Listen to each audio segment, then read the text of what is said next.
morning and welcome to our weekly edition of Tourismus Namibia, our live broadcast. This is obviously a very special time. We've got World Press Freedom Day going on during this weekend. My name is Frank Steffen. I'm the editor of Tourismus Namibia and also obviously the editor of Allgemeine Zeitung.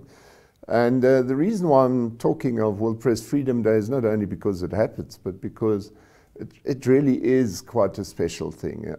The World Press Freedom Day should not only be seen as something that allows news to be published, but it actually allows us to have a show like this.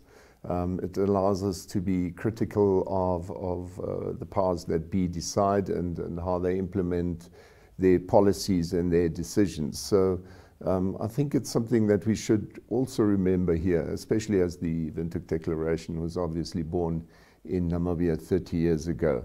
So based on that note, as normal, we've got our topics, controversial some of them, and then we present you a couple of destinations, and then right at the end we've got a little interview for you under To The Point. So up next it's topics, but let's just quickly see what the market has to offer.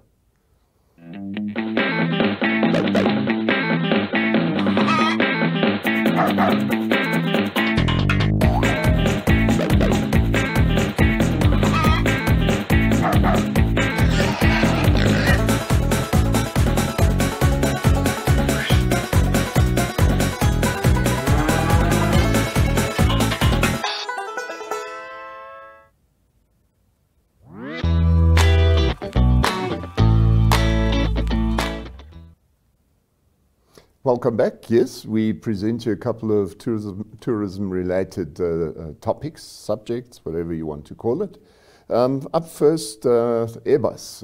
Well, Airbus, not really Airbus, in Namibia. They returned their Airbus A330s to, this is not a 330, but anyway, it was just for illustration. They returned their two Airbus 330s to Castle Lake, which was the lessee of the planes to Air Namibia, and the Minister for Public Enterprise, Jooste, assured the newspapers this week that the 2.5 billion that was still due to be paid as part of the lease agreement has apparently been renegotiated, so that at the end of the day, hopefully the government doesn't have to cough up that bill as well, because that would have added greatly to the loss that Namibia, or the taxpayer Namibia, has already basically paid for. So that's money lost forever. So far we're at something like 11 billion, and let's hope that it stays around about there at the end of the day. Although I dare say with all the big losses still awaiting, we'll probably be likely to end up paying all in all something like 14 billion since Air Namibia came to be. So that's Air Namibia. And up next we've got good news and bad news. Elephant Apollo. Some of you will remember him. He was the elephant, this was the elephant that visited Swakopmund towards the end of 2019. It was quite a funny picture. In the beginning, everybody thought it was a Photoshop. This guy decided that he wants to settle in Swakopmund, and he was clearly at some of the times he was very disoriented, and he ended up being relocated to Nankuse. So, Nankuse this week admitted that he's got a name now. He's Apollo. And Apollo seems to be quite happy if we look at this picture, and he seems to have settled in well, and I'm glad for that, especially considering that also in this week we had to hear that the Ministry of Environment and Forestry and Tourism didn't have a choice but to have another problem elephant shot in the vicinity of between Otjiwarongo and Otavi. And I know quite a number of people opposed that again. I dare say I've reached a point where, you know, sometimes we've got to accept that the bad is the bad, and MEFT is not always infallible, number one, but number two, they're sometimes confronted by difficult decisions. And if an elephant becomes a real problem, there, for example, this week was the offer to have him relocated at, I think it was something like 5 times the price that people now actually asked for the hunting. And you know, it's one thing to relocate an elephant and say, but don't worry, we'll pay for that and we'll come up for the damage and replace and reimburse any damage that has been basically occurred on account of the animal. The thing is that animal might possibly return, and then the whole game starts all over. So I'm not keen to have an elephant shot, but sometimes the solution is what it is, and it's an unpleasant one, but it needs to be faced up to. At the end of the day, when that animal kills a person, everybody of us will turn around and say, yeah, but why didn't you remove the animal before somebody was seriously hurt or killed? So, yeah, difficult times for MEFT at times. Then finally, also sad and good news. I want you to have a look at this video, first at the picture of Kunene. This is what it looks like up there, and clearly it's dry as hell.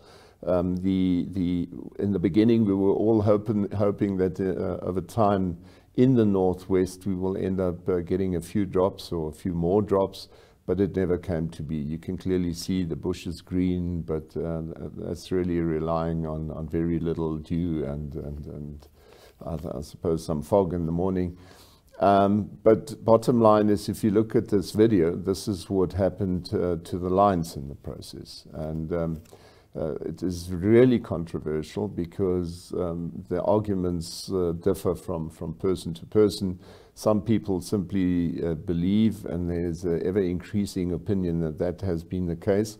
Conservancies who are allowed to manage their game have ended up shooting too much, so that when the drought is there, finally you found that these antelope and whatever it is that they hunt, the lions hunt, have all been shot away. That there's not sufficient food for these animals left, and so now they come for goats and whatever domestic animals there are, and that's unfair too, because they've obviously got these, you know, you can always trace them, see where they're going, so you can protect any animal, and they've just got no chance to hunt for any food. So the good news about it is, and I know that some people will now jump up and say, yeah, but again, they're being locked up. I don't know whether I won't rather be locked up and alive than in that condition up in the area of Puros and everywhere, going right down to Damra land. So the fact is, they are now being relocated to Nankuse. Not all of them, but especially these animals who are really in a bad shape. So we can only hope. I think cats are quite, they can take a punch or two. So let's hope for them to be able to restore. And apparently they're looking at the possibility of later relocating them again to an area where they can sustain themselves. So let's hope this goes well. So like I said, sad news, but also good news. At least these lions are not left to themselves just to die. We spoke about it a week ago as well. So those are the news, tourism related, that I've got for you this week. Up next, destinations.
Yeah, welcome back once again.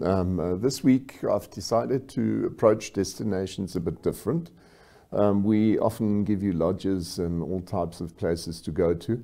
And what often happens is the little towns on the way to these lodges are sort of somehow forgotten. And whereas we know that they could be part of your destination, they could be something where you just simply pass through and on your way to wherever you go. So this week I decided to bring you a couple of places that you can choose from if you go to Tsumeb. And not go to Tsumeb, go through Tsumeb or past Tsumeb. Like I said, it doesn't need to be the end destination. Here you can see, I think it's one of the more beautiful towns that we have in Namibia. Yeah, I would think very clean. And you would go past Tsumeb as you go to Etosha, and you know, you've got the Lake Oshikoto and Guinas close by, Dragon's Breath they're close to Otavi, and the Gulp Caves in the Otavi Triangle. You know, you can obviously go and visit the Boaba tree and the Hoba meteorite close to Otjiwarongo. So there's quite a lot to do. And in Tsumeb itself, you've got the museum, but you also have the Bushman Cultural Village at Sinsabus, which is further north. But the museum itself is a very nice place. Obviously, this is not a museum where you spend 5 hours, but it's a very interesting one, especially as it also looks at the cultural history and so on. And obviously not only at this sort of ox wagon or transport wagon. But yeah, as you can see, there's steam engines restored. So it's a nice little museum, and I know that the person in Tsumeb who takes a lot of care to try and support this and make sure that these things remain in good shape is Jens Frautschi.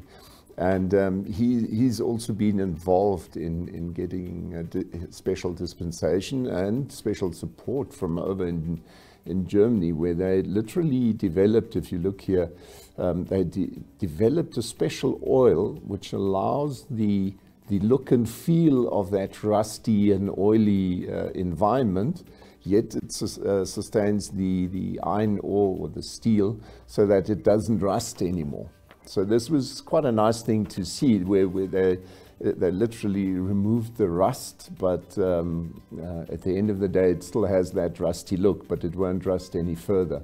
And then obviously, this is at Shaft 1 in Tsumeb, and Dundee Minerals take quite a lot of, well, they're actually quite nice to the Tsumeb community, because they continuously allow them to restore or keep up more and more of these sort of machines, and yeah, it's old stuff that still works 100%, by the way.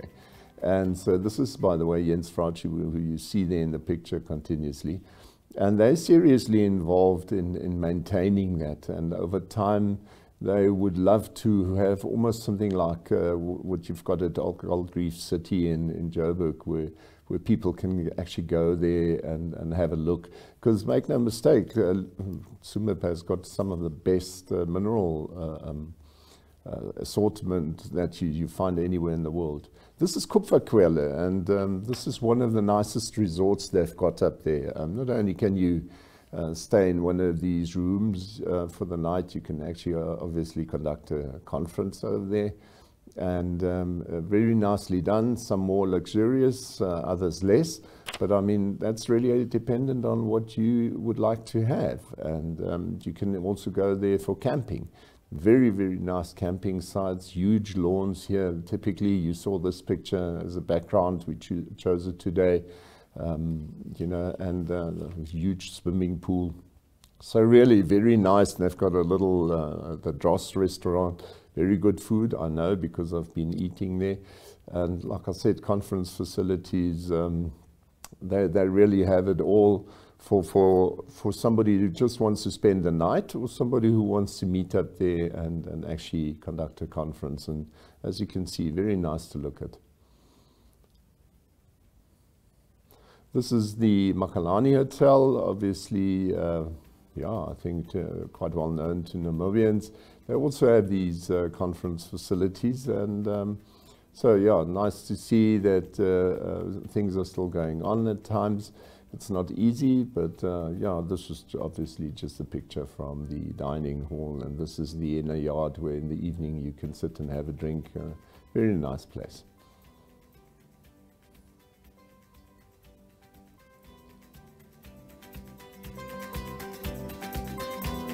Mean Hotel, probably best known in Namibia.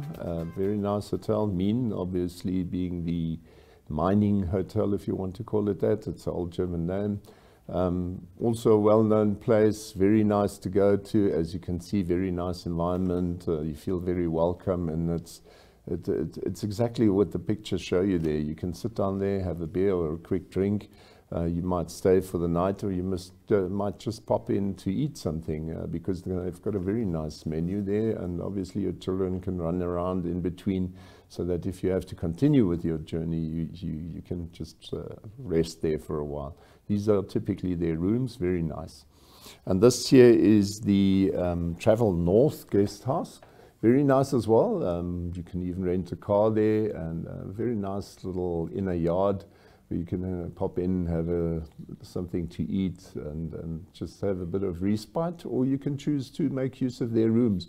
And the interesting part is they've actually even got a hairdresser on site there, so if you've just come from Etosha and you feel it's time to have it done, well, you go there and stay there for the night, and maybe just spoil yourself to get ready for the next part of your trip. Have a quick haircut or whatever. Especially women love it when they, every once in a while, have a clean shower and a place to be. And by the way, you can braai here even. So really, they've got it all. They cater for all types of taste. And like you can see here, a small family room, not too expensive, so it's really affordable.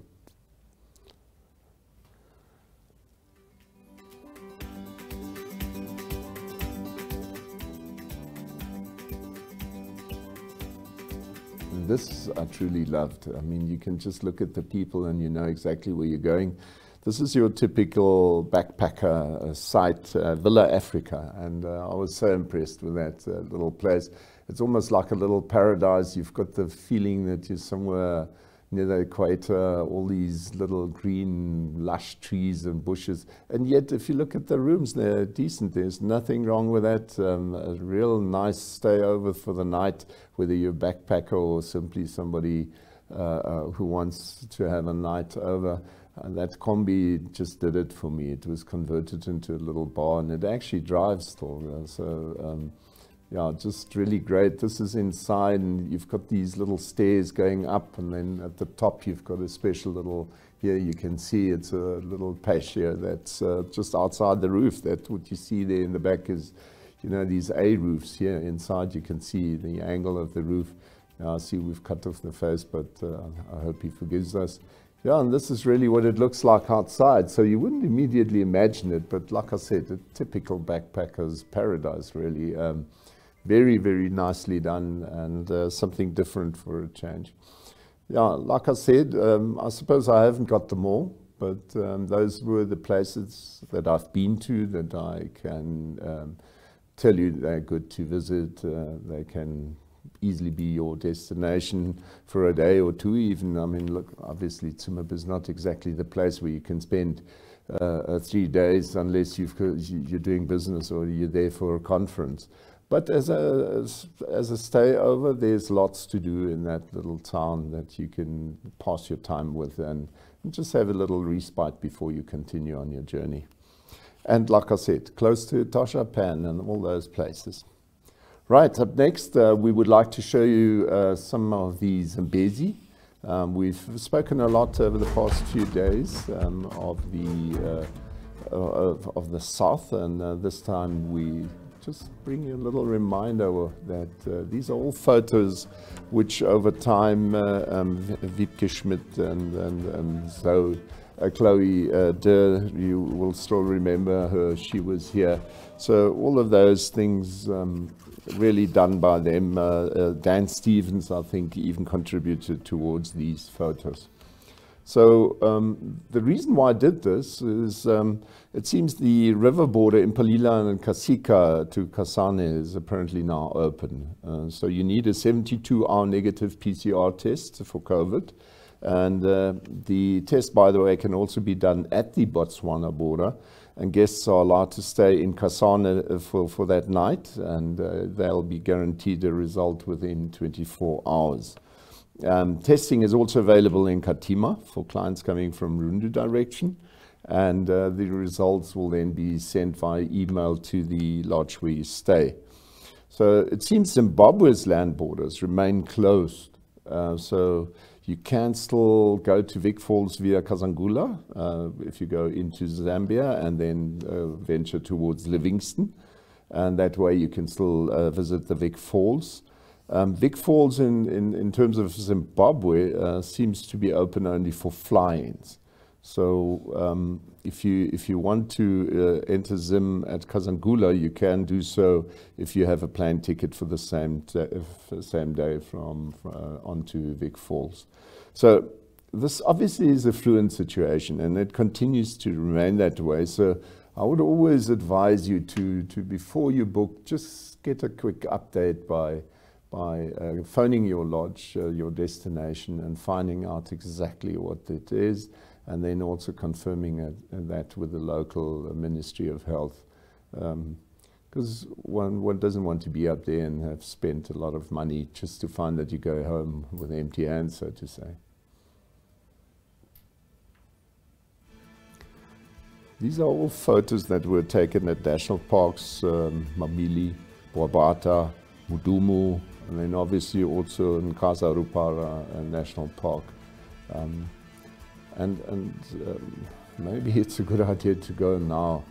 I don't want to be sort of the carrier of bad news, but I'm very worried about this this fracking possibility up in Kavango, and if that comes to bear fruit, then these natural wonders over time might not possibly be available to us in the way that they are now.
Yeah, very nice place to go. That's the Zambezi region, obviously what was previously known as Caprivi Strip.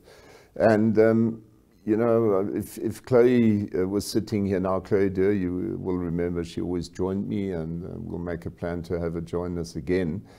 But if she would be sitting here, she would have a story for each and every of those photos, because she's been there so often, and she simply fell in love with that area. And it's all part of the bigger Kaza Park, the Kavango Zambezi Transfrontier Park, and it's a huge area that spans Angola and then obviously Namibia on the side of the Kavango regions, reaching into the Zambezi region, and then obviously neighboring Botswana and Zimbabwe and Zambia. So this is huge, and I truly believe we should keep that as the paradise it is, because to be quite honest, that is the only area in that type of vein that Namibia really has. I mean, Namibia has beautiful spots, but not all are the same, and that's a very special area that is part of Namibia, and I feel every Namibian is entitled to look after that space. It's got nothing to do with only the people that have settled there. It's part of Namibia. I'm entitled to have a word on that as well, and so have you. So anyway, that's our nice little paradise up in the northeast. Up next, we've got To the Point, and Erwin Leuschner this time spoke to Café Anton. But before we go there, let's just quickly have a look at the marketplace again.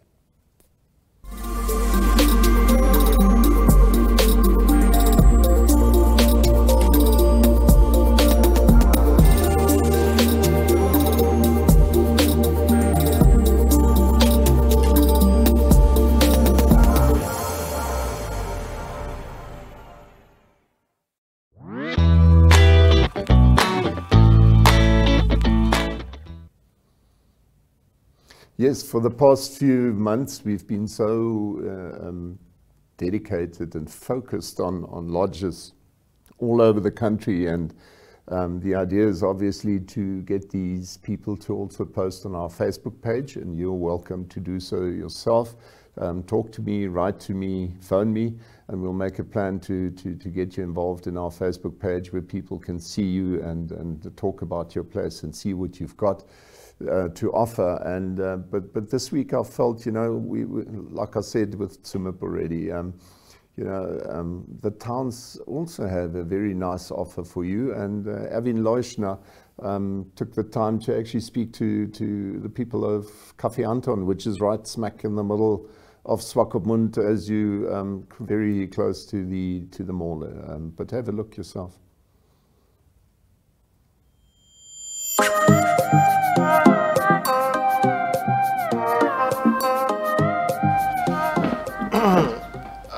Okay. Good morning, Shahid. Good morning. You are from Café Anton, Hotel Schweizerhaus in Swakopmund. Yes. You are the general manager, supervisor. Yeah, I'm like a supervisor of the hotel, yes. Okay. And the cafe. Okay, so you come to work every morning, check that everything is fine, and so on. Yeah. Yes, yeah. Tell me, how old is the business? It is originally when the parents started in 1965. 65. Yeah, that so makes it 60 plus. Yeah, 60 plus years old already. Yeah. Yo. Yeah, it's quite long. How long have you been here? I'm here now from 2004. So it's about 16, 17 years. Yo, almost as long as the hotel itself. Huh? Yeah. Tell me, Shahid, the COVID impact, was it severe on your business as well, or? Yeah, it was quite severe. I know we had to do a few changes just to survive, like staff-wise and things like that. But we kept up and going and running. But yeah, we did a few changes just to cut costs and things like that. So yeah. Yeah, I think every business had to do that. Yeah. Tell me, the cafe itself, was it doing okay during the COVID time, or? We kept running from like a few. We changed our hours, obviously. We changed a few hours, but we ran through COVID. It was slow, it was bad, but we stuck through that. Yeah. I see. Yeah. Yeah. And now, ever since the lockdown was not over, but let's say it was, the restrictions were somewhat lessened. How did you guys adapt to this new normal? Yeah. Obviously, we when the lockdown changed and the more restriction lifted, we just changed our bakery styles. So we didn't bake as much as possible. So we went smaller, but then because of going smaller cakes, we did the small like apple cakes and things like that, and small black forests, and then we just sold it easy like that, so we don't have to waste it at the end of the day. Yeah, I see. And with the hotel itself, with guests, of course, there were no more guests, and suddenly. Yeah, obviously, we had no guests. Hotel settings still, but luckily we dropped our rates just to accommodate the locals. So and then obviously we changed a few stuff just to, like for example, we changed 4 of our rooms into to rent out to pizzeria over here. Yeah, talk more about that, please. Okay, yeah, we changed our ground floor rooms over here for a pizzeria. Yeah, we renovated it, and they started end of Independence. They opened up. Beginning of April. Beginning of April, yeah. They opened up. So we're getting a few extra feet there. Yeah. Because of the pizzeria, yeah. I see. What pizzeria is that? The Gabriella's. I see. So Okay. Gabriella's moved in with us. So That's yeah. also a first for you guys in the 60-year business. Yeah. A big change for us because, like I said, it's a new step in life. But yes. And tell me, going forward, any changes you are still envisaging, or you just hope for the best? Yeah, obviously we take day by day and just see how we can survive this whole pandemic. There's no plans yet for big changes yet, but we just literally just trying to survive. Yeah. Have the number of guests increased? I mean, tourists that come. Yeah, the hotel unfortunately didn't receive any foreign guests yet, but we are, like I said, we are accommodating now for the locals. And locals are definitely staying over December. Loads of locals stay with us with that rate special we had. But you can see in the cafe itself, there was a few tourists coming through. I see. Yeah. Okay, so we just hope for the best. Yeah. Yes. Thanks, Shahid.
Yeah, well, that was, we always speak of Café Anton, but essentially it's not only Café Anton. It's the Hotel Schweizerhaus, and a very nice hotel.